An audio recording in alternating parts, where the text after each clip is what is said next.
তারিখটা ছিল ২১ জুলাই ২০২৫। দিনটি ছিল সোমবার। ঢাকা শহরের আকাশে তখন রোদ, ঝলমলে দুপুর। বেলা ঠিক ১২:৫৭ বিমানবাহিনীর একটি যুদ্ধবিমান আকাশে উড়ল। বিমানটি ছিল F-7 BGI।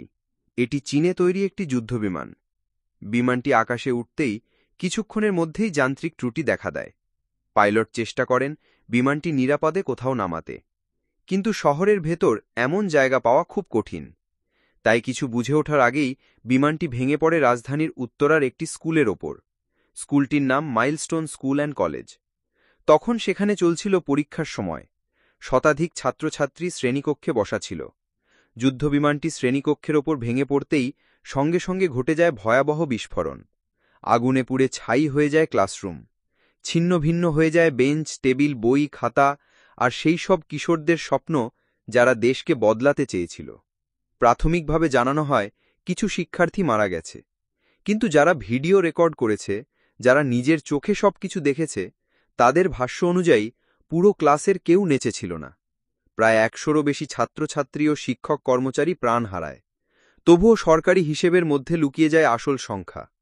মানুষ ক্ষুব্ধ হয়ে ওঠে, অভিভাবকেরা বিক্ষোভ করেন, তথ্য গোপনের অভিযোগ ওঠে। যে যুদ্ধবিমানটি দুর্ঘটনার কারণ সেটি চীনের তৈরি F-7 BGI। চীন নিজেরাই ২০১৩ সালের পর আর এটি ব্যবহার করে না, কিন্তু বাংলাদেশ এখনও এই পুরনো যুদ্ধবিমান চালিয়ে যাচ্ছে। বাংলাদেশ বিমানবাহিনী ১৯৯৮ সাল থেকে ২০১৩ সালের মধ্যে প্রায় ১০০টি F-7 সংগ্রহ করে।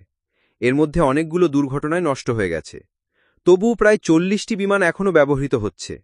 গত ২ দশকে অন্তত ১১টি সামরিক বিমান দুর্ঘটনায় পড়েছে, যার বেশিরভাগই ছিল চীনের তৈরি যুদ্ধবিমান। প্রশ্ন উঠছে, এই বিমানগুলি কি এখনও চালানোর উপযুক্ত, নাকি এগুলো বন্ধ করে আধুনিক বিমান চালানো উচিত? ঢাকার মতো ঘনবসতিপূর্ণ শহরের ভেতরে বিমান ঘাঁটি রাখা কতটা নিরাপদ? এটি বহুদিন ধরেই প্রশ্নের বিষয়। বিশ্বের নিয়ম অনুযায়ী বিমান ঘাঁটির ৮ থেকে ১০ কিলোমিটারের মধ্যে বড় বড় ভবন বা স্কুল থাকার কথা নয়, কিন্তু উত্তরায় বিমান ঘাঁটির একেবারে পাশেই গড়ে উঠেছে স্কুল, কলেজ, মার্কেট, বড় বড় ভবন। এ বিষয়ে আগে বহুবার সতর্ক করা হলেও ব্যবস্থা নেওয়া হয়নি। শুধু দুর্ঘটনা নয়, এটি নৈতিক ব্যর্থতা। এই দুর্ঘটনা কেবল একটি বিমান ভেঙে পড়ার ঘটনা নয়, এটি আমাদের পরিকল্পনার অভাব, অবহেলা এবং দায় না নেওয়ার ফল। এখানে শিশুদের জীবনের চেয়ে বেশি গুরুত্ব পেয়েছে পুরনো বিমান চালানোর সাশ্রয়ী খরচ।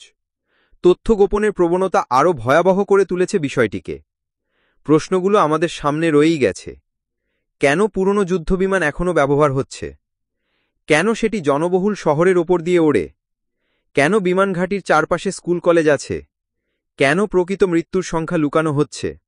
এই প্রশ্নগুলোর উত্তর খুঁজে বের না করলে পরের বার হয়তো আরও একটি স্কুল, আরও একটি দুপুর, আরও শত প্রাণ ঝরে যাবে।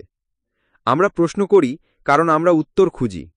এই শহর শুধু বিল্ডিংয়ের শহর নয়, এখানে থাকে স্বপ্ন, স্মৃতি আর সম্ভাবনা।